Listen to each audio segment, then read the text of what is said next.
नमस्कार, news state पर आप सभी का बहुत स्वागत है। जी हां, कितना सुरक्षित स्कूल का सफर, या फिर अगर हम सीधे कहें कि आपके नौनिहालों का स्कूल जाते समय उनका सफर, क्योंकि स्कूली बच्चों और परिजनों के लिए एमपी हाईकोर्ट ने अभी से ठीक 5 दिन पहले एक बड़ा फैसला सुनाया था। और इस फैसले में हाईकोर्ट ने बच्चों की सुरक्षा को ध्यान में रखते हुए कई जरूरी गाइडलाइंस जारी किए थे, जिसके तहत स्कूलों में अब 12 साल पुरानी बसें नहीं चलाई जा सकेंगी। माननीय न्यायालय ने हमारी पिटीशन को अलाउ किया है और स्थानीय प्रशासन को, प्रदेश सरकार को डायरेक्शन दिए हैं कि वो एक नई गाइडलाइन जारी करें जिससे बच्चों की सुरक्षा सुनिश्चित हो सके। 12 साल से पुरानी बसें ना हो। स्कूल बसेस का कलर निर्धारित कर दिया गया है। हर बस में सीसीटीवी कैमरा लगाना, इंस्टॉल करना जरूरी कर दिया गया। हर बसेस में जीपीएस का इंस्टॉलेशन जरूरी कर दिया है।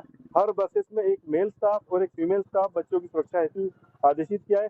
साथ ही जितने भी स्कूल हैं उस स्कूल में 1 या 2 टीचर ऐसे अलग से गया है कि जो सिर्फ इन बस का और ड्राइवर का और कंडक्टर का अल्कोहलिक टेस्ट और इन सब चीजों पर ध्यान देगा।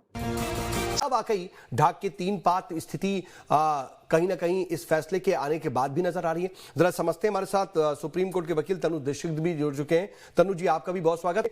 तनु दीक्षित जी, दिक्कत हर बार यही होती है कि नियम कायदे कानून लेकिन पालन नहीं हो रहा।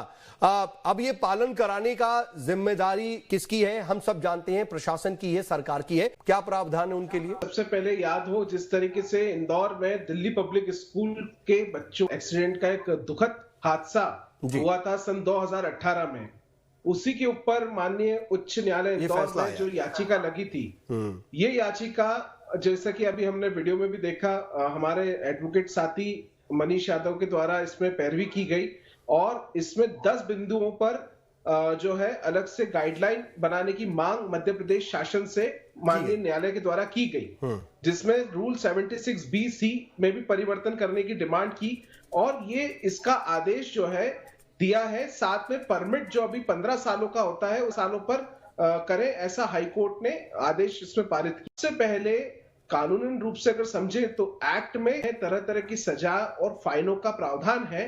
डिपेंड करता है किस तरीके से रूल्स को तोड़ा जा रहा है। गाइडलाइंस की आवश्यकता इसलिए है कि जो मोटर व्हीकल एक्ट के अंदर जो ऑलरेडी मेंशन है उसके ऊपर भी माननीय उच्च न्यायालय को संज्ञान लेना पड़ रहा है, अलग से गाइडलाइन बनानी पड़ रही है। ये दिख रहा है कि जो तंत्र हमारा है ना, लेकिन वो शिथिल है, उसको स्ट्रॉन्ग कैसे किया जाए? शुरुआत होती है पालकों से। देखिए, सबसे पहले पालक ही होते हैं जो बच्चों के लिए अपनी सुविधाएं देखते हैं, उन सुविधाओं का चयन।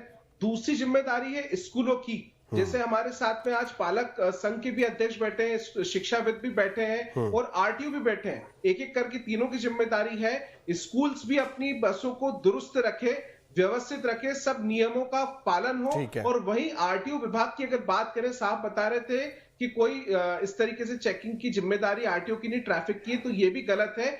आरटीओ को व्यवस्थित रूप से हर जिले में स्कूलों में एक मानक चेकिंग हर माह 2 माह 3 माह में करना चाहिए और व्यवस्थाएं देखनी चाहिए कि क्या वाकई में जो फिर भी ऐसा नहीं होता है तो क्या सजा का प्रावधान है? इनका भी प्रावधान है। अगर कोई ड्रिंक एंड ड्राइव के अलग रूल्स हैं, अगर कोई तरीके का एक्सीडेंट होता है तो उसके लिए अलग अलग प्रावधान है। एक्सीडेंट में डेथ हुई है तो जो नॉर्मल आरटीओ है और मोटर व्हीकल एक्ट है उन्हीं के तहत स्कूल वाहनों पर भी कार्रवाई व्हीकल एक्ट के तहत के उसके अंडर में ही आती। ठीक है सर, माफी के साथ रोक रहा हूं, समय इजाजत नहीं दे रहा, लेकिन देखिए कमियां बहुत सी हैं, लेकिन तंत्र को मजबूत करना होगा और जो तंत्र है उसको अपनी जिम्मेदारी भी निभानी होगी। फिलहाल रुकेंगे बहुत छोटे से ब्रेक के लिए।